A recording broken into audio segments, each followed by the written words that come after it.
Cinemação, o seu podcast sobre cinema. Acesse nosso site cinemação.com. Cinemação.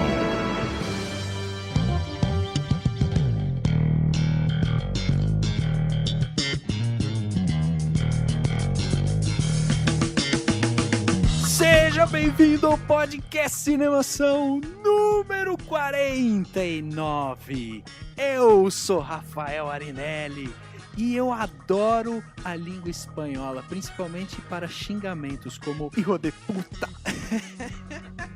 Aqui é o Henrique Risato e eu ainda espero ver o Shinji, a Rei e a Asuka nos cinemas. Nossa, quem que são esses, meu? Pelo amor de Deus. Assista Neo Genesis Evangelion e depois vem conversar comigo. Olha só, papo nerd, hein? Papo nerd. Oi, eu sou o Márcio Arinelli, tio do Rafa, e eu já segurei esse menino no colo. Putz, já segurou mesmo. Mas segurou por pouco tempo, porque você é muito novo pra ser meu tio, meu. É, e você era muito pesado quando eu era pequeno. Ô Márcio, você derrubou ele de cabeça? Eu tenho Pode contar. confiança que sim, rapaz, mas espero que isso fique entre nós aqui, viu? Mamãe e papai estão escutando o podcast, né? Mar Fernanda, mil perdões.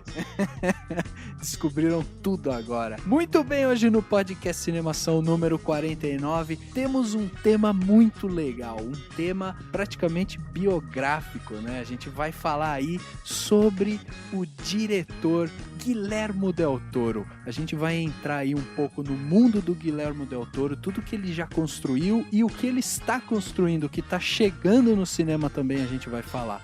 Então vamos começar o podcast Cinemação número 49 com o quadro Repercussão. Agora no Cinemação. Eu começo, então. Repercussão.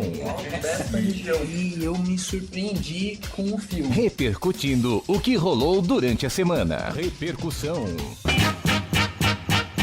Get up, get on up, get up, get on up, stay on the scene, get on up, like a sex machine, get on up. Começando mais um quadro Repercussão, como de costume, a gente sempre repercute, começa o quadro Repercussão, repercutindo, né, sobre o convidado. E dessa vez não vai ser diferente, o Márcio não vai conseguir escapar. Então eu queria que você dissesse um pouco, Márcio, quem é você, da onde, como que você chegou aqui no Cinemação, né? Tudo isso, obviamente, sem essa coisa de você ser meu tio, que isso é um detalhe apenas. Eu tive uma conversa muito franca com a família e falei, pô, o Rafael tá me deixando de fora do Cinemação e isso pode causar uma certa ruptura aí nos laços familiares, né? Então tem que resolver essa questão. Exatamente. E aí eu cheguei ao Cinemação pelo Skype.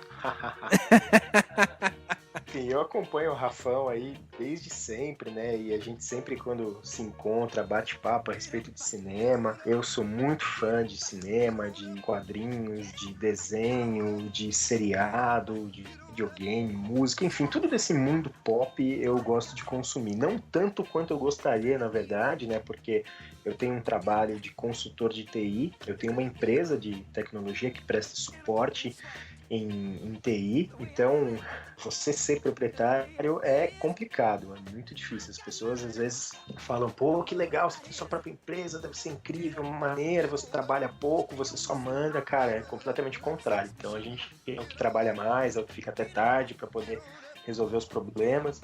Então acaba não me sobrando muito tempo para poder consumir um pouco mais, né, desse universo e, enfim, de todas essas coisas. Mas eu acompanho o Rafão desde sempre e estou muito contente de estar aqui hoje. Acho que o podcast aí, o site de vocês está muito legal, muito bacana. É um trabalho muito bem feito, com carinho, isso que é o mais importante. Eu vejo que vocês têm amor aí no que vocês fazem. E espero aparecer aí outras vezes também. Vamos lá. Sem dúvida. E é legal a gente deixar aqui também, né, fazer um jabá pro Márcio, né, para ajudar ele também. Ô, merchan. Merchan total. Tá precisando de consultoria, tá precisando de apoio em TI? Então entra lá no tecnogate.com.br. Você vai ter lá todos os serviços que eles prestam. Entre em contato com o pessoal, que é um pessoal talentoso. Você não tá precisando de consultoria não, Henrique? Pro computador, pra nada? Cara, enquanto meu computador entrar no Facebook e no Xvideos, eu tô beleza. E pra variar, né, a gente tem um monte de recado aqui pra dar antes. Na verdade, nem é tantos assim, mas a gente gosta de falar que é um monte só para as pessoas, tipo, ficarem curiosas, assim, e tal. Então, o primeiro recado é sobre a promoção João e Maria, não é isso, Henrique? É isso aí, saiu a vencedora, que é a Maria Soares, de São Mateus, na Escócia. ES é a abreviatura de Escócia, né? É, isso mesmo. Parabéns. Foi muito bem em geografia. Não, isso vai muito em encontro, né, com uma das frases que a gente colocou recentemente no Facebook do Cinemação, que você fala sobre Jurassic Park, e aí você fala que na escola você não sabia nenhuma capital, mas sabia pelo menos 20 nomes de dinossauro. Viu só? Eu posso ser paleontólogo. Parabéns então a Maria Soares, ganhadora aí da promoção João e Maria, levou pra casa o DVD do filme e, né, só retificando aqui pra que todo mundo saiba, ES Espírito Santo, tá? Só pra não ficar nenhum tipo de dúvida quanto a isso, né? Uma dúvida, será que a Maria Soares tem algum amigo chamado João? João? Ah... É uma boa essa, hein? Maria, será que você tem algum amigo chamado João? Será que você tem algum paquera chamado João? Vamos descobrir em breve. Escreva pra gente, Maria, por favor. Além disso, a gente tem outro recado pra dar, que é a respeito do site do Cinemação. Ele passou por algumas modificações, a gente deixou a semana passada ele um pouco assim, parado e tal, porque a gente queria dar novas funcionalidades pra ele, e tá cheio de funcionalidade nova. Não tá não, Henrique? Tá redondinho agora. Bom, a primeira novidade já é a respeito do podcast, né? Que agora você consegue ouvir o nosso podcast diretamente no site. Tem o playerzinho lá, dá o play macaco e dá pra ouvir. Depois, pelo Facebook também, dá pra você curtir direto, e as curtidas que você der também no Facebook já ficam contabilizadas, a gente tem maior controle. E uma das novidades que eu mais gostei é que quando você lê uma matéria, lá embaixo, no final dela, vão ter quadradinhos com as matérias relacionadas, com as fotinhos, tudo mais. Então, se você gosta de ler uma matéria de uma determinada espécie, você vai encontrar matérias relacionadas naquela mesma página. Perfeito! E além disso, né, às vezes parece atualizações bobas, mas, meu, é tecnologia, cara. Tá chegando tecnologia cada vez mais forte no Cinemação. Então, tipo, já tem esse monte de novidade, já tá muito mais fácil das pessoas interagirem com o Cinemação, só que ainda assim existem várias pessoas que gostam de entrar em contato com o Cinemação através de vários meios de contato. E aí, Marcião, eu pergunto pra você, quais são os meios de contato para as pessoas falarem com a gente aqui no Cinemação? Pois não, para entrar em contato com o Cinemação via Facebook, você acessa o facebook.com/cinemação, Cinemacal, né? Pelo Twitter, você tem o twitter.com/cinema_ação e o e-mail também, o contato.cinemação@gmail.com. Ainda não temos o nosso endereço lá na rua Saturnino de Brito, não sei aonde, Jardim Botânico, Rio de Janeiro, mas esses 3 meios estão ativos e você pode se comunicar conosco por eles. Exatamente, mas em breve endereço novo também. Muito bem. Vai ter as moças de biquíni jogando carta pro alto, que o Daniel tanto quer. Aí vai ter a tal caixa postal também, né? Bom, e aí a gente chega na parte de comentários. Finalmente, depois de vários recados, a gente tem aí comentários para ler aqui do Cinemação. Então, eu vou começar com um comentário aqui. O comentário é do Wagner Assunção. Ele mandou um comentário sobre o podcast Cinemação número 48, o último podcast que a gente falou sobre franquias, com a participação, inclusive, do Carlos Stefan, né? E aí ele falou o seguinte: adorei o podcast sobre franquias, foi muito esclarecedor, gostaria só de saber se consegui captar bem a mensagem. Podemos dizer que Indiana Jones não é uma franquia? Parabéns pelo ótimo conteúdo. Meu, Indiana Jones é uma franquia. Inclusive, visto que ele também tem um brinquedo na Disney. E tinha um jogo no Mega Drive que era super legal. E fora os milhares de bonecos que ele tem, os milhares de utensílios, né? Brinquedo, vários materiais, né? Chicotes. Você não tem um chicote lá, Márcia? Eu tenho um chicote no iPhone, cara. É o único chicote que eu tenho. Você já viu aquele aplicativo que você simula o som do chicote? Já vi, você faz um movimento, né? Exatamente. Essa é a minha única relação com o chicote. Vou falar aqui do post Somos Tão Jovens, poderá virar uma série de TV.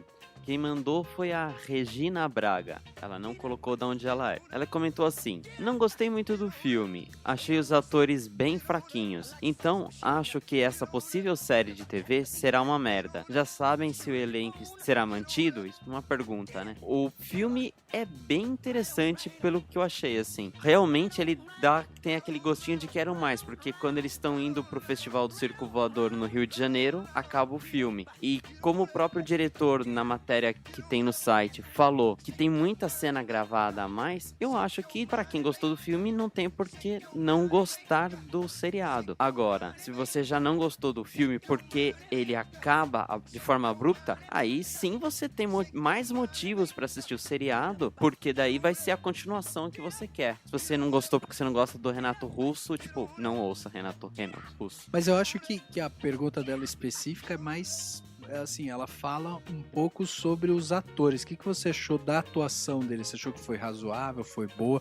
Eu já escutei gente falando que o começo, que parece que os atores eles vão se aquecendo ao decorrer do filme, quer dizer, eles começam muito robóticos, assim, aí eles vão se aquecendo, no final do filme eles estão melhorzinhos, mas mesmo assim não convence. A maioria dos atores eram bem desconhecidos, na verdade, e eu concordo com o que você falou. No começo do filme eles estão mais presos, não tímidos, mas assim, eles não incorporaram bem os personagens, mas eu acho que isso é da própria história também, porque eles estavam aquela formação do jeito deles, né, dos trejeitos e tudo mais. A questão é, será que o diretor tem conteúdo suficiente pra fazer uma série de TV? Porque geralmente quando você corta, né, um pouco o filme, tudo bem, você tem ali umas cenas extras, alguma coisa que você pode até lançar depois num box especial e tudo. Agora, pra fazer uma série você tem que ter muito conteúdo, né? Talvez o problema esteja aí, né? Porque aí o pessoal começa a encher linguiça e o negócio desanda. Eu concordo com você. Eu acredito que possa acontecer algo tipo inverso do que aconteceu com o Alto da Compadecida, que quando passou na Globo era uma minissérie em 4 episódios, aí eles cortaram um pouco e lançaram no cinema. Eu acho que eles vão pegar o filme com o extras e, tipo, 4 episódios de 50 minutos. Mas eu também duvido, assim, um seriado, sei lá, 20 episódios, 15 episódios. Eu também acredito que não. É difícil, né, se fazer um seriado de uma banda que, tipo, tem começo, meio e fim já a banda, quer dizer, você já sabe como ela termina. E realmente, por ser um filme mais focado, inclusive no Renato Russo, assim, será que o cara tem tanta história pra fazer uma série? Realmente é uma pergunta que fica. Vamos acompanhar pra ver se a série sai mesmo, né? Teve um comentário aqui da Amanda Silva sobre um post do trailer, né, do Machete Kills. Machete Kills ganha um novo trailer e é de arrepiar. Aí ela comentou o seguinte: nunca gostei dos filmes com o Danny Trejo. Sempre achei ele feio e um péssimo ator. Por que é que as pessoas gostam tanto de Machete? Isso não entra na minha cabeça. Amanda... Boa, né?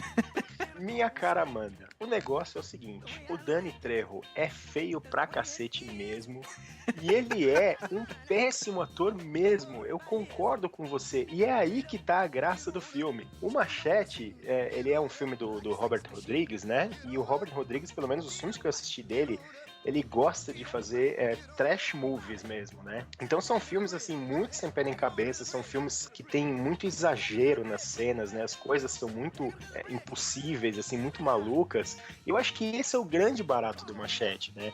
Ele é um filme que mexe com essa questão, assim, porque ele é um anti-herói, ele é um cara totalmente desengonçado, ele é antipático, é bravo, é chato. E, cara, ele conquista todas as mulheres no filme, ele consegue derrotar todos os vilões, assim, de uma forma sensacional, com requintes de crueldade. Então, eu acho que o grande barato do Machete é esse, assim. Eu achei o primeiro filme muito divertido. É um filme que você tem que assistir, assim, sem compromisso mesmo, não vai esperar uma super aventura, super produção, apesar de ter um elenco sensacional. O primeiro teve um elenco sensacional e o segundo, pelo que eu vi, vai ser melhor ainda. Fora que, assim, todo o glamour de Machete tá justamente em ser um filme B, né? Assim, Exato. toda a sua qualidade do filme tá ali. No trailer, se for assistir o trailer, ele mata um cara, ele cata o cara pelo colarinho, assim, ele cata uma faca na outra mão e ele enfia a faca, tipo, num circuito de eletricidade, a corrente passa por ele e mata o cara, e ele tira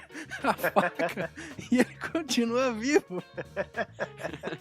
É só o Machete mesmo. Grindhouse, A Prova de Morte, e todos esses filmes muito bons, né? O Robert Rodrigues. Sensacional. E ele é parceirão do Tarantino, né? O A Prova de Morte, se não me engano, o Tarantino tá envolvido no projeto também. O A Prova de Morte, a direção é do Tarantino e a produção é do Robert Rodrigues. Sensacional. Get on up, get it together. Right on, right on. Right on, right on. Right on, right on. Right on, right on. Right on, right on. Started in the crib. I was a baby, and from the crib all the way to age 11, more or less, I had what is called lucid dreaming, which means that you dream that you are awake. So I literally saw monsters. I was used to monsters. I love them. But, at a very early age, I made a deal with them to allow me to go to the bathroom because I was so afraid I ended up peeing my crib. And, we stayed friends. Soy un fauno.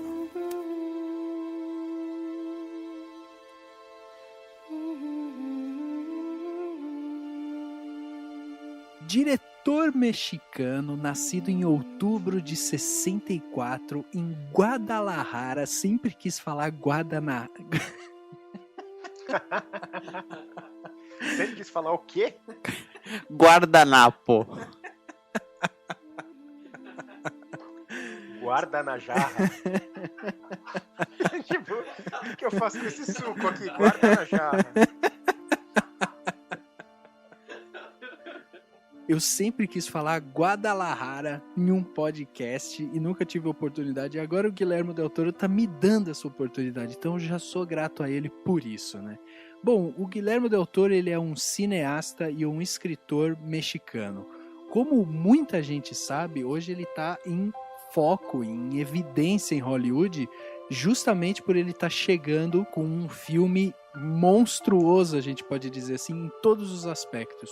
No primeiro, em orçamento, a gente também pode colocar em personagens, porque são dois tipos de personagens completamente diferentes e gigantescos.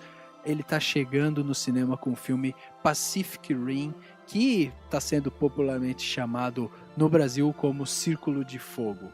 O filme conta a história justamente de alienígenas que vêm à Terra e tal, vêm tentar destruir a Terra, e aí o homem constrói lá, já tem, né, um projeto e tal, de robôs gigantescos que vão lutar contra esses monstros. Até aí uma história já até com camadas japonesas, né, história já, mas a gente pode dizer que o filme já chama a atenção justamente por estar com a mão do Guillermo del Toro, que tem como uma das principais características justamente a maquiagem, toda a parte de boneco e tal. Ele é muito forte nisso.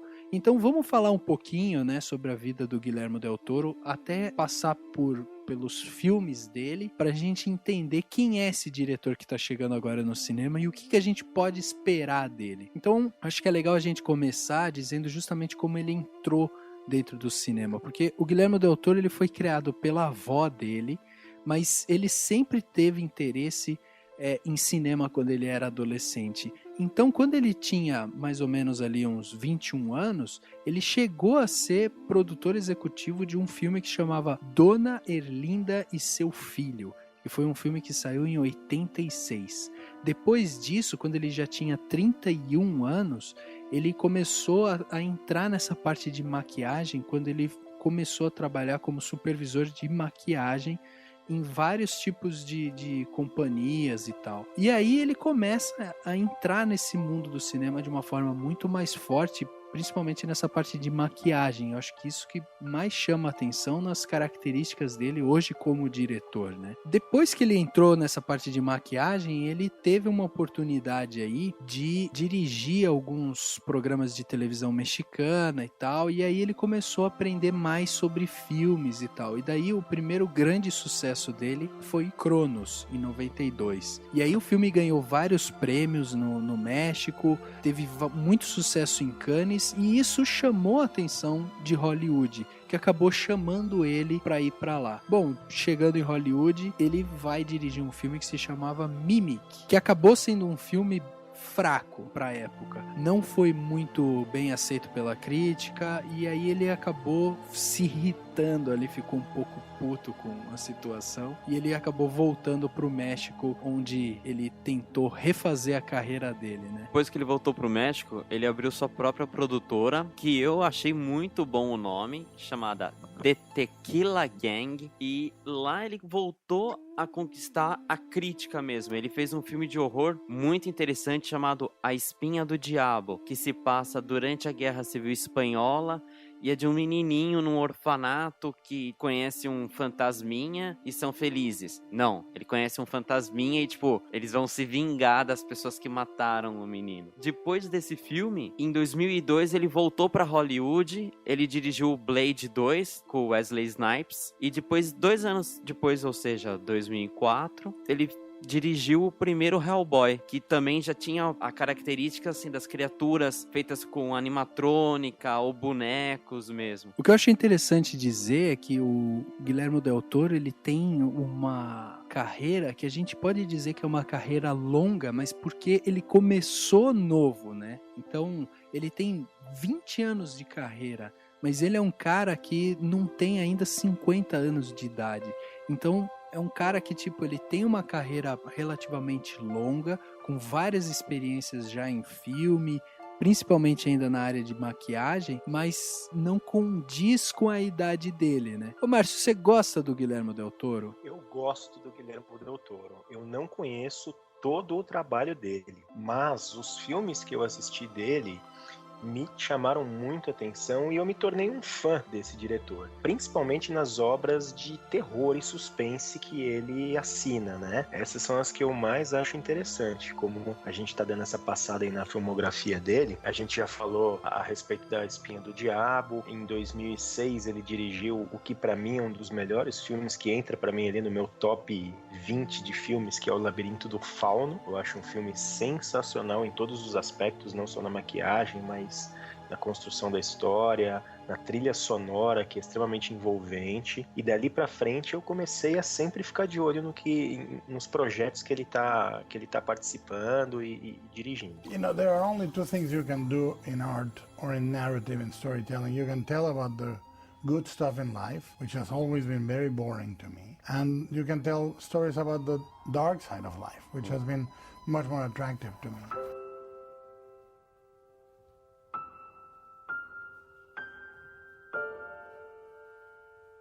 E o Labirinto do Fauno é realmente o filme que levou ele ao estrelato, né? Porque foi um filme que foi muito bem visto pela crítica, principalmente a crítica americana, vindo de um diretor mexicano e tal. Então ali ele conseguiu conquistar de vez a crítica, já que a primeira experiência dele tinha sido muito ruim lá com o Mimic e tal. E ele chegou a ser indicado ao Oscar de melhor filme estrangeiro com o Labirinto do Fauno em 2007, né? Então, quer dizer, ali ele carimba de vez o lugar dele em Hollywood e, com certeza, as pessoas iam começar a observar mais ele e trazer ele para fazer alguns filmes. Essa característica dele de ser um diretor que consegue materializar de uma forma muito visual a ideia dele, assim, tá retratado quase que 100% no Labirinto do Fauno, né? Porque é um filme completamente monstruoso no sentido, assim, de ter muitas criaturas loucas, né? É um universo à parte, né? É um universo fantasioso, que por mais que não seja aquela questão de monstros que, como a gente assiste em filmes de terror, aqueles monstros que vêm pra cima de você pra te assustar, aquela coisa, sabe, mais nojenta, mas são monstros que eu acho que eles mexem muito com os nossos medos mais infantis, assim, né? A questão das fadas, aquele bichinho cego também, que pega os olhos com as mãos e coloca na palma da mão, aquilo é fantástico. E você comentou, Rafa, da questão da premiação, o Labirinto do Fauno ganhou o Oscar em 3 categorias, ele ganhou em melhor direção de arte, melhor fotografia e melhor maquiagem, quer dizer, isso exemplifica muito bem o que a gente está falando desse trabalho sensacional que ele faz, né? 3 prêmios técnicos, né? E realmente o Guilherme Del Toro, ele deixa bem marcada a impressão dele, né? A assinatura dele. O Labirinto do Fauno, eu acho que ele pode ser considerado um conto de fadas de horror. Verdade, você tem razão. Acho que entra mais ou menos naquilo que eu falei de mexer com esses medos infantis que a gente tem, né? É uma coisa que te pega ali de uma forma... É interessante a forma como você lida com os personagens e as criaturas do filme. Exatamente. E, sem dúvida nenhuma, a gente tem nele esse diretor com essa qualidade artística de maquiagem muito forte, justamente por causa do histórico dele, né? Inclusive, o Henrique tá aqui, é um mega hiper fã de Senhor dos Anéis e o Hobbit. Henrique, pra você, assim, quando você soube que ele ia dirigir o Hobbit, você ficou empolgado, você achou legal e tal? E depois, quando ele saiu fora, você ficou chateado? Então, quando eu soube que ele ia dirigir o Hobbit, eu achei animal. Porque, assim, o Hobbit, querendo ou não, é o livro que eu mais li na vida, tipo... Mas eu sou nerd, eu não tenho que levar... Tipo, se eu falar que eu li 8 vezes o livro, tipo... É por isso que eu não passei em faculdade pública, né? Ficava lendo o Hobbit. Então, quando eu soube que era o Guilherme Del Toro que iria dirigir, eu fiquei bem empolgado, porque eu sabia que ele ia colocar muitos elementos dele, das criaturas como ele faz, com bonecos, com animatrônica. E o Hobbit, ele permitiria isso, porque ele não tem tantas criaturas fantásticas que são presentes no Senhor dos Anéis. Então tem algumas criaturas novas que ele pode dar a cara dele. Ele simplesmente saiu da trilogia do Hobbit porque estava muito atrasado e ele queria fazer outros projetos, tudo mais. Ele continuou como produtor. Se eu não me engano, ele continuou mais na parte do roteiro. Quando ele saiu, logo foi dito que o Peter Jackson ia assumir, que é tipo, mesmo fisicamente eles parecem irmãos, esses gordinhos barbados. Verdade. E eu fiquei tranquilo, porque daí, tipo, voltou pras mãos do pai do Senhor dos Anéis, né, que foi no cinema, lógico. Mas, ô Henrique, você não acha que talvez o Hobbit dirigido pelo Guilherme Del Toro ia deixar o filme um pouco obscuro, mais obscuro do que ele realmente é, porque ele tem essa característica de colocar, né, deixar, os filmes dele são filmes muito, muito escuros, assim, muito, muito densos, né, eu não sei, eu adoro, mas eu não sei se isso ia funcionar muito bem no Hobbit, que na verdade é uma história para crianças, né, que o Tolkien escreveu para os filhos. Se eu tiver errado, vocês me corrijam, mas até onde eu entendo foi isso. Então, eu não sei se o filme ia ficar com essa cara que ele tem hoje em dia, né, porque ele é um filme felizinho, né, ele tem uns momentos meio tensos hoje, com o Peter Jackson dirigindo, mas no geral ele é um filme mais up, né? Eu concordo com você. Foi um dos motivos de eu achar legal. Porque realmente o Hobbit foi um dos primeiros livros que o Tolkien escreveu pros filhos dele. E tinha aquela pegada, numa toca no chão vivia um Hobbit. Tipo, uma historinha feliz. E eu imaginei, nossa, o Del Toro ele vai deixar assim. É um perigo iminente, entendeu?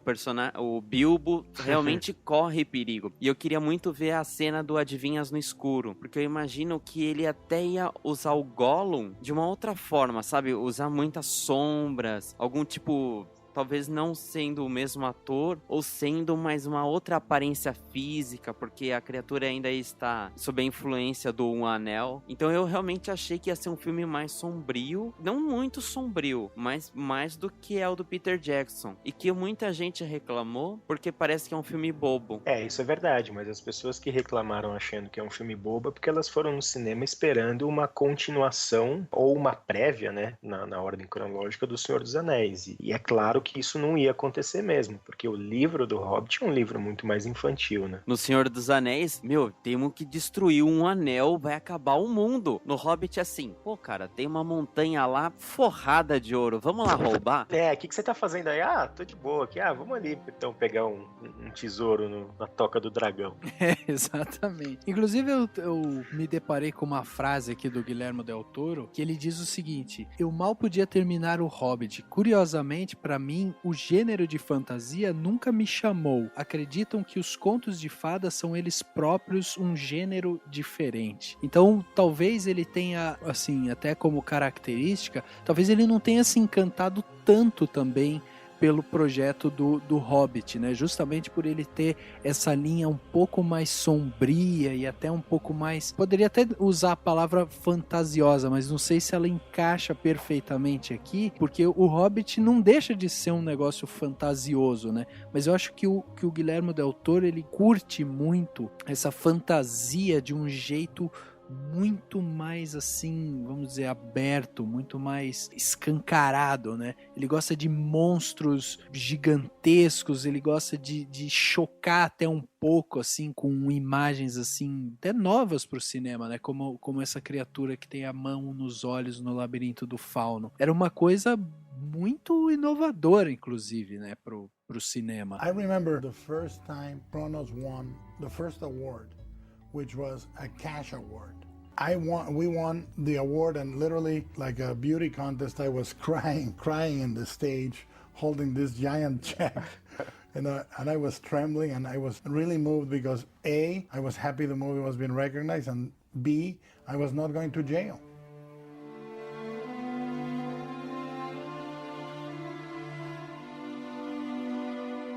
E aí ele teve, depois, inclusive, do Labirinto do Fauno, ele teve o filme do Hellboy, que ele fez o 1 e depois ele fez o 2. São dois filmes que, pra mim, no meu gosto, não são filmes assim que, puta, que vontade de assistir Hellboy e tal, mas eu acho um filme divertido, eu acho um filme bem legal de você assistir, pra você se divertir, assim. Qual que é a impressão de vocês de Hellboy? Eu concordo com você, Rafa. O Hellboy eu acho que é um filme que se paga, né? É o tipo de filme que você senta, assiste uma vez, você, até vale ir ao cinema assistir e tudo, você vai se divertir, você tá pagando ali por 2 horas de diversão, ele é muito bem feito.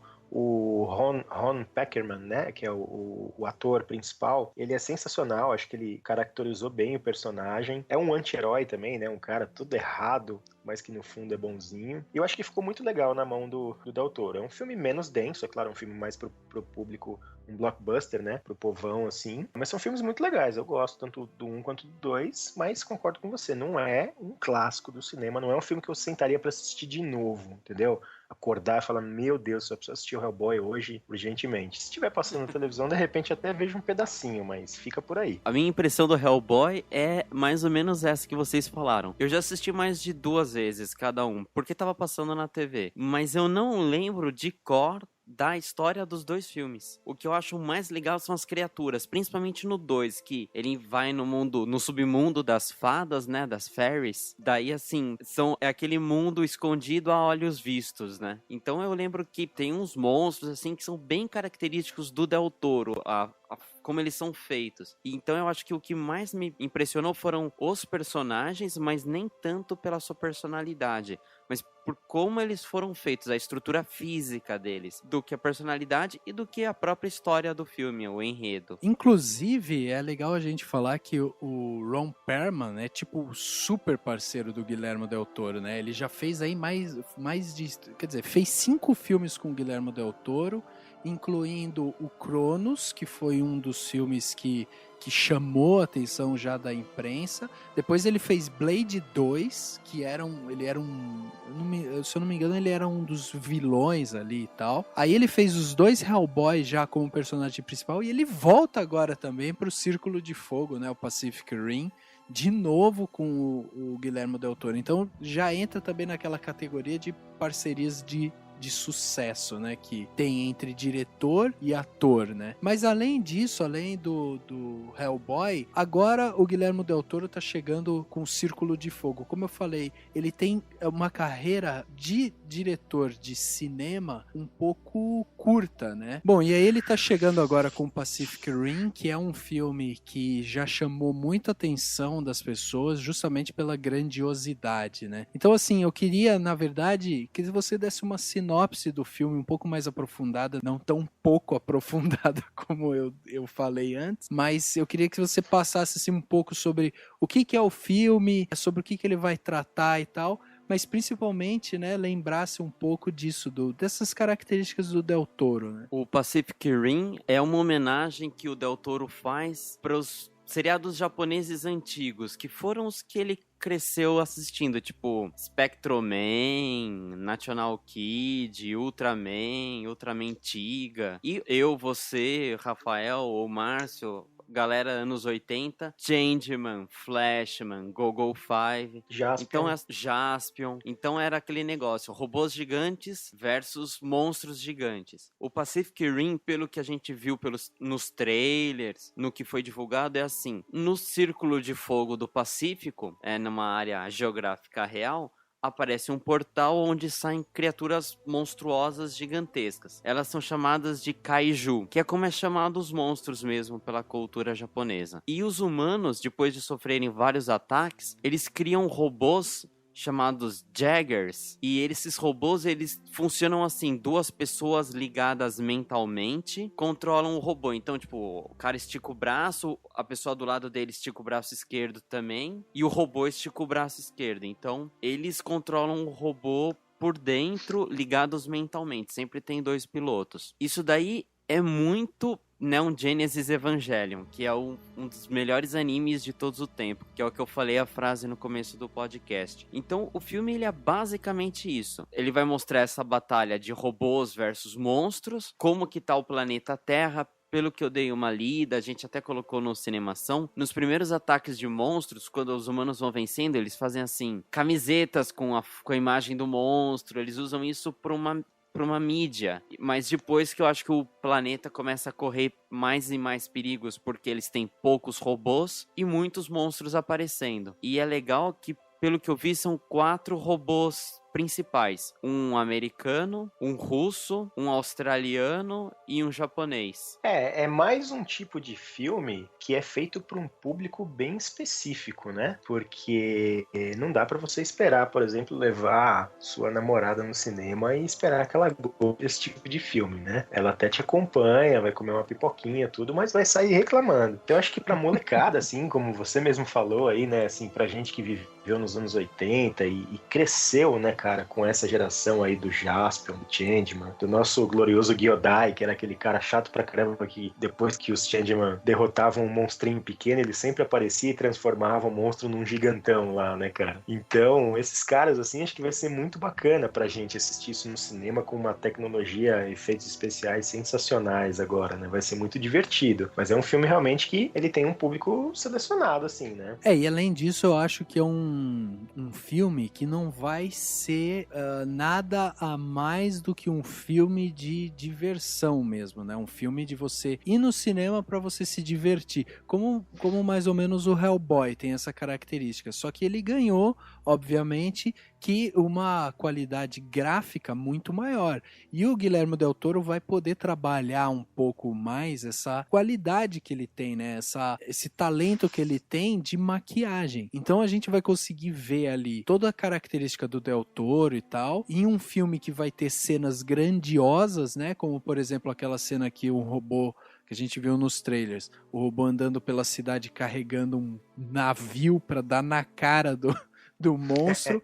Então, quer dizer, a gente vai ter cenas grandiosas. Agora, a história em si, ela não é um filme assim que você vai gostar de ver e você vai ter vontade depois de, sei lá, de assistir Changeman de novo. Você vai ressuscitar um pouco daquele seu aspecto infantil até, né? Justamente como a gente falou, relembrando aí os Power Rangers, os Changemans e tantos outros heróis que tiveram essa característica.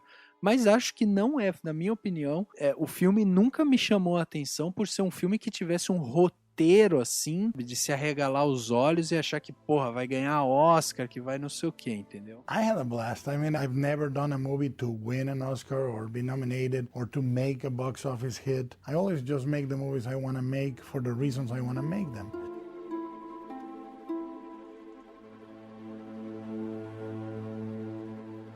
E eu vou fazer uma observação aqui como técnico em informática e nerd. Eu tô muito curioso para saber como é que funciona essa conexão entre os carinhas e os robôs aí, viu, cara? Como é que vai ser esse negócio? É 3G? É Bluetooth? É Wi-Fi? Como é que os caras vão fazer um movimento na base e o robô vai reproduzir isso? Porque se for aqui no Brasil, por exemplo, com 3G daqui, pode esquecer, cara. Esses monstros aí vão levar pau, os robôs vão levar pau o tempo todo, cara. Vai ter um delay, né? Vai cair a conexão, o robô vai ficar perdido. Pelo que eu entendi, é tipo uma ponte neural, né? Sobe um líquido no capacete, no elmo deles, eu acho que pra eles entrarem num transe, alguma coisa assim. O interessante é que no Evangelion, o grande segredo do anime era que, assim, os monstros no anime, eles eram anjos enviados por Deus pra acabar com a humanidade. E eu tava falando até com meu primo, com meus amigos, a gente falou, seria legal se no filme a gente descobrir que os robôs são formados com carcaças dos monstros, né? Assim, seria um segredo interessante. Vamos ver se o diretor pensou isso também. Muito legal. Eu acho que esse filme vai, assim, já chegou chamando atenção, principalmente pelas grandes cenas que ele já proporciona, mas eu acho que o fato dele estar também na mão de um diretor mexicano, um filme tão grande assim, ele fortifica também a linha de diretores mexicanos que está se estendendo por Hollywood, né? Porque a gente tem aí o Guillermo del Toro, que fez o Labirinto do Fauno e se deu bem, foi muito bem. A gente tem o Alfonso Cuarón, que o Dani inclusive lembrou dele no último podcast. A gente tem um outro diretor que se chama Alejandro González Iñárritu, é um diretor que dirigiu Babel, por exemplo. E todos esses diretores, eles já estão assim, tipo, ganhando espaço dentro de Hollywood. Como é que vocês veem essa invasão, vamos dizer assim, latina dentro de Hollywood? Eu acho muito interessante porque você agrega cultura, né? A cultura já conhecida, a cultura americana, né?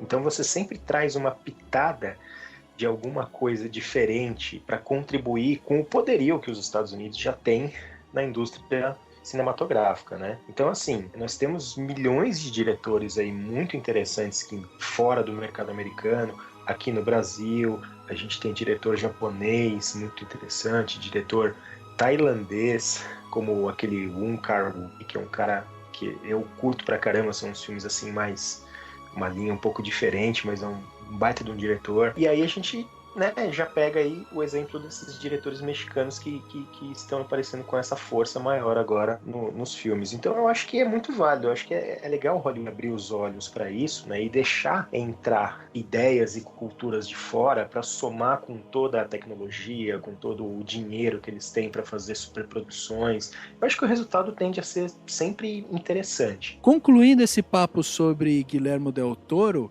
eu queria que vocês falassem aí dos filmes que ele fez, que não foram muitos, qual que vocês, assim, que chamou mais a atenção de vocês, ou que vocês gostam de assistir, ou que tem vontade mais de assistir, e o que vocês estão pensando em como vai ser justamente o Círculo de Fogo. Bom, para fugir um pouco do óbvio, eu não vou falar do Labirinto do Fauno, mas do Guillermo del Toro eu posso destacar o Hellboy 2 pelo motivo que eu tinha dito, pelas criaturas que tiveram muito mais criaturas interessantes do que no primeiro. Eu achei super legal. E quanto você perguntou expectativas pro Pacific Rim, próxima vez que eu for numa loja de brinquedo, com certeza eu vou sair de lá com um monstro ou com um robô gigante, assim.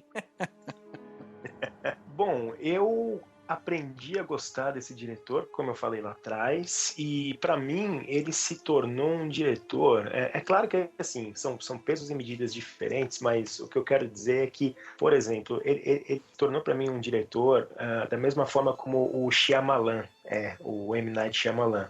São dois diretores que sempre quando eles estão envolvidos em algum tipo de projeto, sempre que eu ouço falar de alguma coisa, olha, vai sair um filme novo do Shyamalan ou do Del Toro, eu já fico de orelha em pé, esperando para assistir. Então, assim, são diretores que trazem uma expectativa muito grande para mim, apesar do Shyamalan ultimamente ter me decepcionado muito com os últimos filmes dele. Acho que ele caiu muito depois de ter tido um início sensacional ali com O Sexto Sentido, aquele... Corpo Fechado. Corpo Fechado, isso. Eu ia falar Corpo Fechado, mas eu falei Corpo Fechado acho que é nome de novela, sei lá. Enfim, é isso mesmo. E aí depois eu acho que ele deu uma caída, né? Hoje em dia eu fico meio desconfiado com ele. Mas assim, o impacto que o Del Toro causa pra mim é o mesmo. Então eu sempre fico esperto quando tem alguma coisa dele. Eu vou citar aqui além do Labirinto do Fauno, eu gostei muito do Orfanato, que é um filme que ele só produziu, né? Ele não dirigiu, nem criou o roteiro, mas é um filme que tem a mão dele, você percebe. É um filme espanhol sensacional, O Orfanato. O Beautiful também é aquele filme com o Javier Bardem, ele também é produtor, e é um filme muito denso também, apesar de eu achar ele um pouco cansativo demais. Só para finalizar, o Não Tenha Medo do Escuro, que também é um filme de fábula, e o Mamá, que muita gente fala Mama, mas em espanhol é Mamá, que é um dos últimos filmes que ele dirigiu e produziu com o Guy Pearce e com... Na verdade, né, em Mamá ele foi só produtor executivo, né? Quem dirigiu foi um cara chamado Andrés Muschietti, é um italiano. Você tem razão, verdade, você tem razão, fiz confusão, mas ele produziu esse filme e é um filme também que tem a pegada dele ali, eu sinto uma pegada dele no filme. Então, a moça que você estava falando é a Jessica Chastain, né? Chastain, exatamente, ela mesma, que tá num papel assim bem diferente desse filme, né? Mas enfim, são filmes interessantes dele que eu acho muito densos, assim, muito legais, sempre com a assinatura dele, independente dele ser o produtor, o roteirista ou o diretor, dá pra você perceber que tem alguma coisa do Del Toro ali no meio. E fico esperando aí as próximas aventuras que ele vai nos proporcionar. Cara, só pegando carona aí no que você falou, eu assisti o Mamá e eu tava comentando, acho que ontem, sobre esse filme, que é bem legal, assim, é difícil ver. E um dos atores é o Nicolás Coster-Waldau, que é o Jaime Lannister, do Game of Thrones. Exatamente, nosso amigo Jaime Lannister, o regicida. Exatamente. O legal assim, geralmente esses caras que são diretores e que fazem a parte de produção, é muito difícil a gente dizer que os caras não têm influência no filme, né? Como a gente viu agora com o Homem de Aço, que tinha o Christopher Nolan na parte de produção. Com certeza o Snyder chegou pra ele e falou: viu, cara, tô com uma dúvida lá, queria trocar uma ideia com você. Com certeza, cara. Eu aposto com você que ele fica no set também, né? Ele fica lá com o crachazinho produtor, mas na hora que o cara tá dirigindo, ele dá aquela olhadinha pra trás, tipo, perguntando assim, o que você acha que eu faço agora? E o cara dá um toque ali de trás, cara, porque é muito evidente, você percebe que o filme tem uma pegada dele, mesmo ele não sendo diretor, cara. Maravilha, então Guillermo Del Toro vai estar no cinema aí, e muito em breve, dia 9 de agosto, ele tá chegando com Círculo de Fogo, um filme dos robôs e aliens gigantes. Não perca, vão pro cinema, porque esse filme promete divertir demais você que gosta de cinema.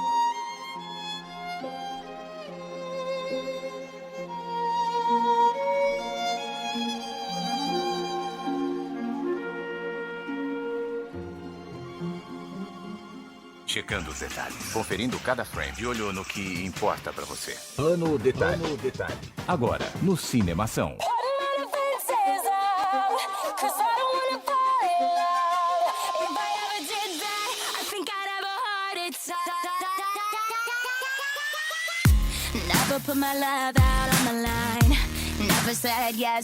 Começando mais um Plano Detalhe da semana, mais dicas, mais tudo aqui que a gente pode falar para as pessoas. É agora, esse é o momento da verdade, onde a gente vai levar as pessoas para um caminho melhor, hein? Então não vamos errar no Plano Detalhe da semana.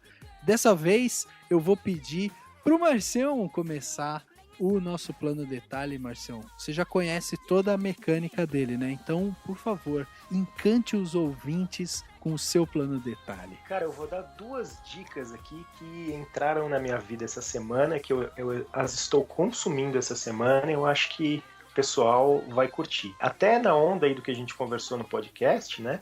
Falando a respeito de fantasia e monstros e contos de fada, esse tipo de coisa, eu tô lendo um livro do Neil Gaiman, que para quem não sabe é um cara super versátil, aí um escritor que escreveu o Sandman, aquela obra de HQ lá que muita gente curte, e no cinema ele fez a Coraline, né? Ele participou, ele tem um dedo ali no Beowulf, naquela lenda de Beowulf, no Stardust também. É um cara muito legal, assim, muito engajadão, ele faz coisa pra caramba. E esse livro, o mais novo livro dele, se chama O Oceano no Fim do Caminho. É um livro de fantasia com uma história bem interessante que te prende bastante, cara, sobre um rapaz que volta pra cidade onde ele cresceu e ele vai até lá porque vai rolar um velório. Eu não vou me aprofundar muito, né, até para não cortar a graça, assim, mas vai rolar um velório e ele começa a se lembrar de uma série de coisas no caminho, das casas que ele morou, das pessoas que ele conhecia, e aí ele vai voltando, né, puxando as lembranças dele, se lembrando de vários detalhes e contando histórias fantasiosas daquela época, muito interessantes. O próprio Neil Gaiman, ele define esse livro da seguinte forma: é uma história sobre magia, o poder das histórias e como enfrentar a escuridão dentro de cada um de nós. É sobre medo, amor, morte e famílias. Mas fundamentalmente espero que, na essência, seja um romance sobre sobrevivência. Então, é muito legal, vale a pena. O livrinho não é muito pesado, são mais ou menos umas 150 páginas por aí. Não custa caro. Vale a pena você procurar na livraria O Oceano no Fim do Caminho. Ele tem uma pegada, assim, um pouco de, tipo, tudo acontece em Elizabeth Town, assim? Essa coisa de voltar e tal, não? Ele tem um pouco disso, cara. Ele tem um pouco disso. Eu não terminei o livro ainda, mas eu já tô na metade pra frente dele, por isso que eu tô indicando. Também não vou indicar um negócio que eu não li ainda e mandar uma bomba aí pra galera, o pessoal ficar bravo comigo. Mas até agora, o que eu consegui descobrir, você vai descobrindo aos poucos, né? As coisas que vão acontecendo no livro, elas parecem um pouco absurdas no começo, mas você vai conectando as partes depois, entendendo qual que é a grandiosidade da história. É muito legal, cara.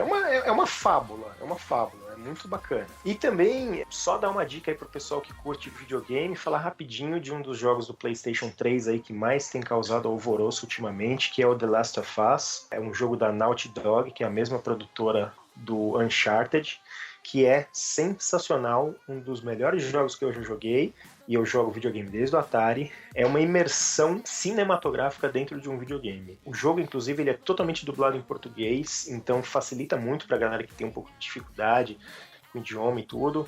É muito bacana, é uma história extremamente bem costurada, bem envolvente, que é aquele tipo de jogo que é gostoso você jogar e as pessoas ao lado assistirem você jogar e ficarem discutindo, sabe, te dando dica, tal como acontecia muito tempo atrás com o Resident Evil, por exemplo. E é uma história sensacional. Fala de novamente, né, usando esse tema aí de zumbis e tal, mas assim, é um mundo meio apocalíptico e você tem que sobreviver lutando contra essas criaturas que foram infectadas e contra os humanos também, que uma pegada meio Underworld, assim, do Kevin Costner, misturado com Mad Max, enfim. Cara, é um jogão, vale a pena mesmo. Quem não jogou ainda, procura, mas é só pro PS3. Né? O Henrique, que não é consumidor de videogame aqui, né, não é um cara que tem videogame e tal, meu, olhinho brilhando. Se você falar mais um pouquinho, ele vai sair agora e vai comprar o videogame. Mas vale a pena mesmo, cara, porque ele não entra nessa pegada convencional de jogo. Ele é um jogo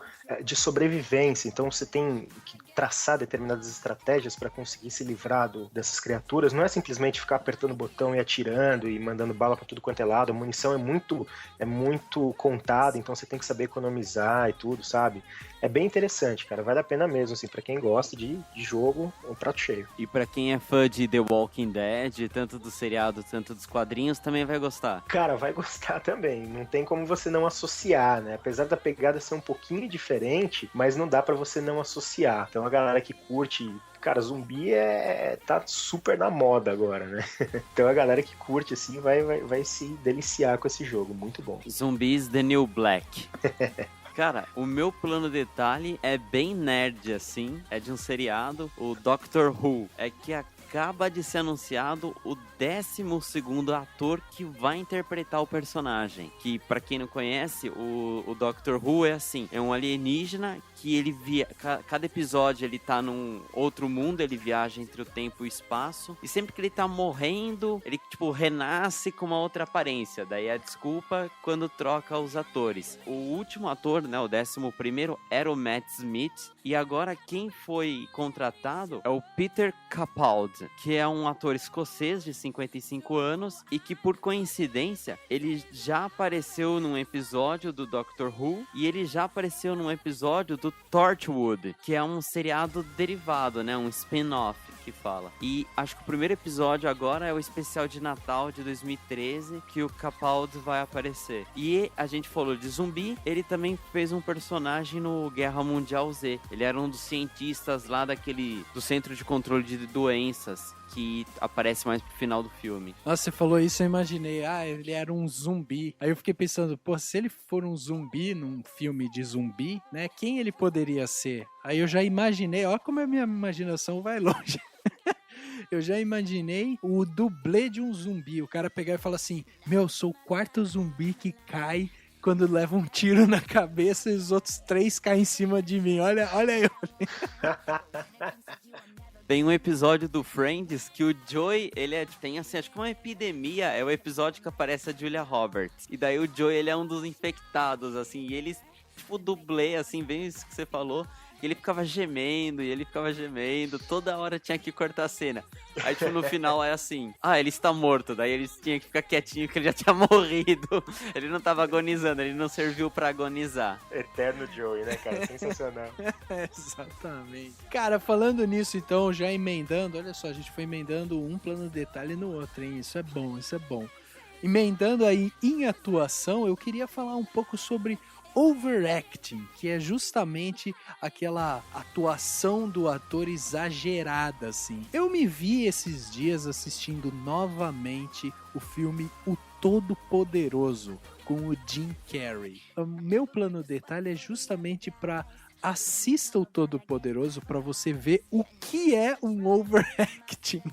Porque é inacreditável. Eu tinha assistido esse filme quando ele, saiu, e eu não voltei a assistir ele. Fui assistir ele agora, ele tem cenas, assim, que o Jim Carrey, ele tá tomado por alguma coisa, porque é impressionante.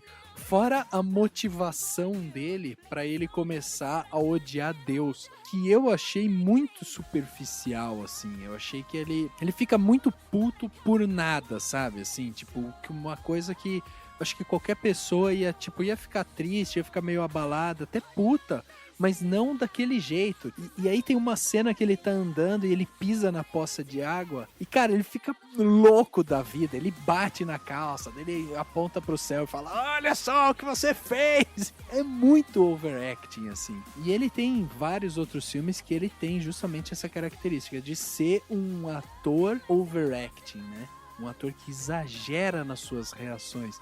Então o meu plano de detalhe fica para esse tipo de atuação, pro overacting. Falando em O Todo-Poderoso e overacting, a melhor cena do filme, pra mim, é aquela que tá o Steve Carell, que é o cara do The Office, que é o seriado de sitcom favorito do Rafael, e ele começa, fazer mímica com a boca, e o Steve Carell começa, blá, blá, blá, blá, blá, fica fazendo umas micagens, mas assim, do começo ao final da cena, eu não consigo parar de rir.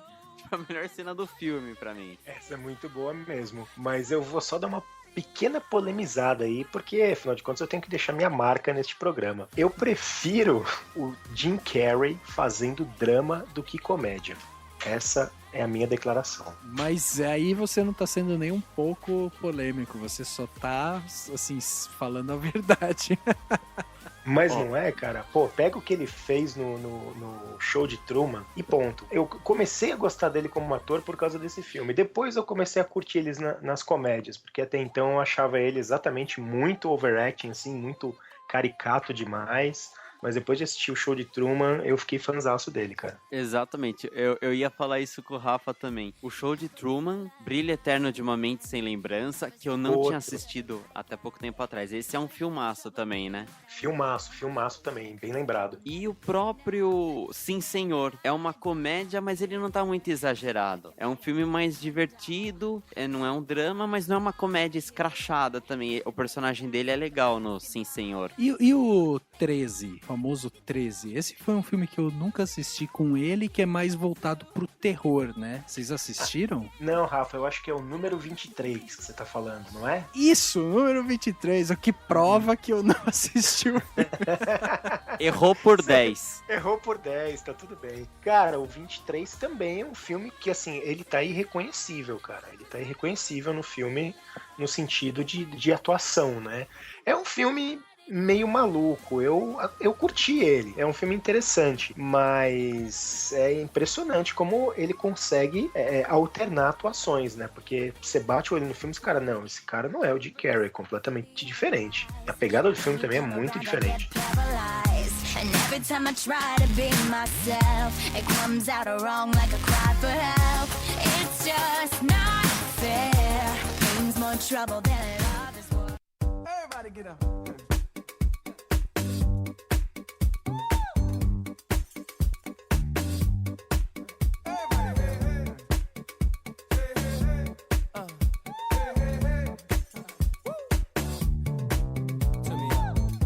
Chegando ao final de mais um podcast, agora o podcast Cinemação número 49, ao 1 dos 50. Ao 1 dos 50. E os 50 a gente já falou antes e as pessoas vão saber o tema de novo agora, porque os 50 vai ser um tema muito legal. O Henrique tá louco pra fazer esse tema há 50 episódios que a gente vai falar sobre comédias românticas. Não vai ter nada de Hugh Grant, mas vai ser comédias românticas. Só que o Henrique muito provavelmente vai trazer o Hugh Grant e vai tentar encaixar de algum jeito o Nicolas Cage na conversa.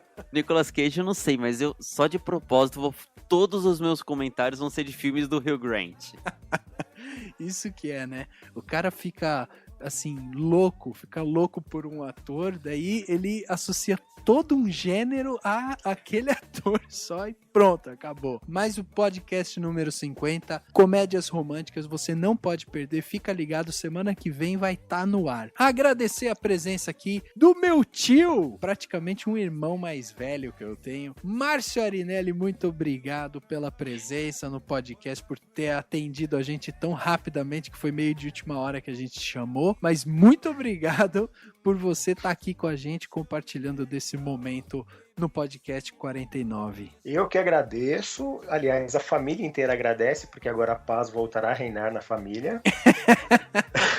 E talvez seja um dos episódios mais assistidos na família. Com certeza, cara, vai bombar, você vai ver só. E eu fiquei muito feliz, novamente, falando de ter recebido esse convite aí. Eu já tinha conversado com o Rafa algumas vezes a respeito disso e apareceu de repente e deu tudo certo. Eu fiquei muito contente de participar.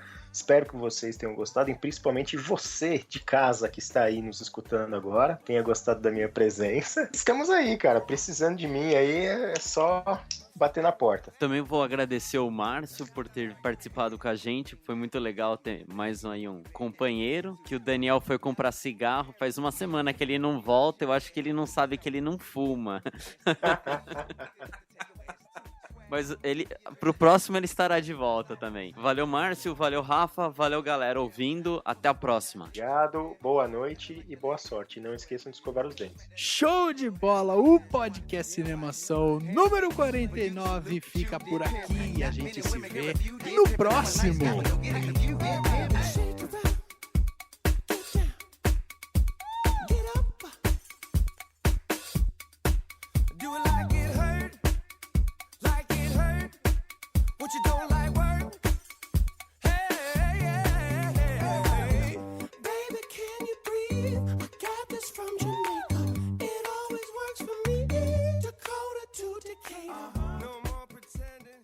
Ação. Vamos para o tema principal agora. Que isso? Tá mexendo com uma bexiga aí, Márcio?